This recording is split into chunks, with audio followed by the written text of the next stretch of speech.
GST ద్వారా వచ్చిన income ఎక్కడెక్కడ వెళ్ళిపోయింది?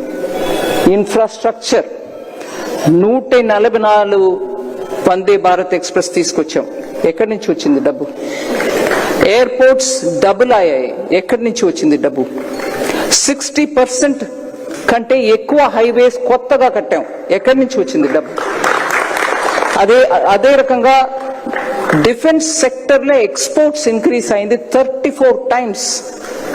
ఇవాళ మన డిఫెన్స్ ప్రొడక్ట్స్ బయట దేశానికి వెళ్తున్నాయి. దానికి కావాల్సిన ఇన్ఫ్రాస్ట్రక్చర్, డిఫెన్స్ కారిడార్, స్టార్టప్స్ కి అక్కడ ఇన్విటేషన్ ఇవ్వడం, వాళ్ళకి ప్రోత్సాహం ఇవ్వడం, టాలెంట్ ఫండ్ ప్రొవైడ్ చేయడం, స్టార్టప్స్ కి రిజిస్ట్రేషన్ టైం లెంత్ 10,000 crore ఇవ్వడం, అది ఎన్హాన్స్ అయ్యి ఇవాళ 20,000 crores వరకు పోవడం. ఎక్కడి నుంచి వచ్చింది డబ్బు? మనం చేసే జిఎస్టీ ట్యాక్స్ ద్వారానే వస్తుంది. అట్లాగే వెల్ఫేర్ స్కీమ్స్, చాలా మంది అంటారు నేను ట్యాక్స్ కడుతున్నా అక్కడ ఫ్రీగా ఎవరికో ఏదో ఇస్తున్నారు. మన మధ్యలో ఉన్న బీద వాళ్ళకి మనం సపోర్ట్ చేయకుండా ఎలా ముందుకు వెళ్తాం? ప్రధాన మంత్రి గారు కమిట్మెంట్ దాంట్లో ఉంది కాబట్టి 90 times more increase in DBT transfer. అంత డిబిటీ కథ సెపరేట్ గా మనం చెప్పవచ్చు. 90% ఇంక్రీస్ అయిందని అంటున్నాం. యాక్చువల్లీ దగ్గర 3 లక్షల కోట్ల రూపాయలు మిగిలింది గవర్నమెంట్ కి. అంతమంది బోగస్ వాళ్ళందరినీ తీసేసాం. ఆధార్ బెనిఫిట్ కార్డు చూపించు, ఆధార్ బ్రిడ్జ్ ద్వారా ఆథెంటికేట్ పెట్టు. So tax payers money is going for I don't know what. మేము మిడిల్ క్లాస్ పే చేస్తున్నాం. నేను మిడిల్ క్లాస్ తాం బాబు, నేను ట్యాక్స్ ఇవ్వడం పే చేస్తాం, ముందు పే చేశాను. మన డబ్బుని సరిగా యూజ్ చేసే గవర్నమెంట్ మనకు కావాలి.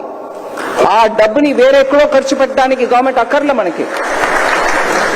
అట్లాగే మనం ఆ డబ్బు సరిగా యూజ్ చేసే గవర్నమెంట్ ఉండాలి. కాబట్టి ఆ డిబిటీ ద్వారా ఎక్కడెక్కడో పుట్టిన పిల్లలకి పోతున్నాయి, చచ్చిపోయిన వాళ్ళకి పోతుంది.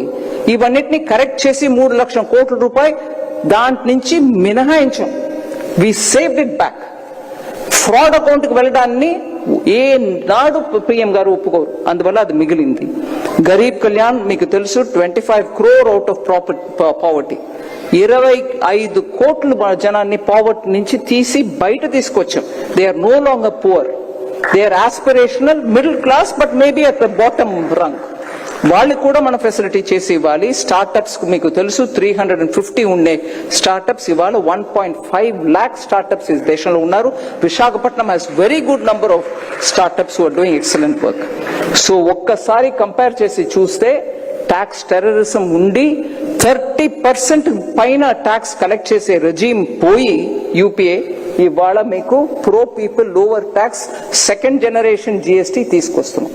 సెకండ్ జనరేషన్ జిఎస్టీ తీసుకొస్తున్నాం. జనాల్లో మంచి వెల్కమ్ ఉంది అని అన్న వెంటనే ఆపోజిషన్ పార్టీలు ఉన్నవాళ్ళు అప్పుడైతే నువ్వు ఒప్పుకుంటున్నావా 8 సంవత్సరాల నుంచి హైయర్ రేట్ ఆఫ్ ట్యాక్స్ జనాన్ని ఎక్స్‌ప్లాయిట్ చేస్తున్నావని అని ఒక ప్రశ్న అడుగుతున్నారండి.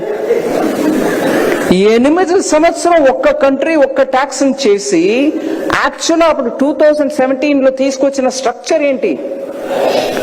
జిఎస్టీకి ముందు ఉన్న ఐటమ్ ఒక్కొక్క ఐటమ్ ని చూసి అది 6% లేకపోతే 7%, కొన్ని స్టేట్స్ లో 4% ఉన్న అట్లాంటి ఐటమ్స్ అన్నిటిని 5 లో తీసుకొచ్చారు అప్పుడు 2017లో. అట్లాగే ఒకే ప్రోడక్ట్ అది ఒక స్టేట్ లో 10%, ఇంకో స్టేట్ లో 13%, ఇంకో స్టేట్ లో 15% గా ఉంటే అవన్నిటిని కలిపి 12% గా తీసుకొచ్చారు 2017లో. అట్లాగే ఒక ప్రోడక్ట్, ఏదో ఒక ప్రోడక్ట్ అది ఒక్క స్టేట్ లో 16%, ఇంకో స్టేట్ లో 21%, ఇంకో స్టేట్ లో 22%, రకరకాలుగా ఆ ఒక్క ప్రోడక్టే ఉంటే అవన్నిటినీ కలుపుగట్టుగా 18% లో తీసుకొచ్చారు.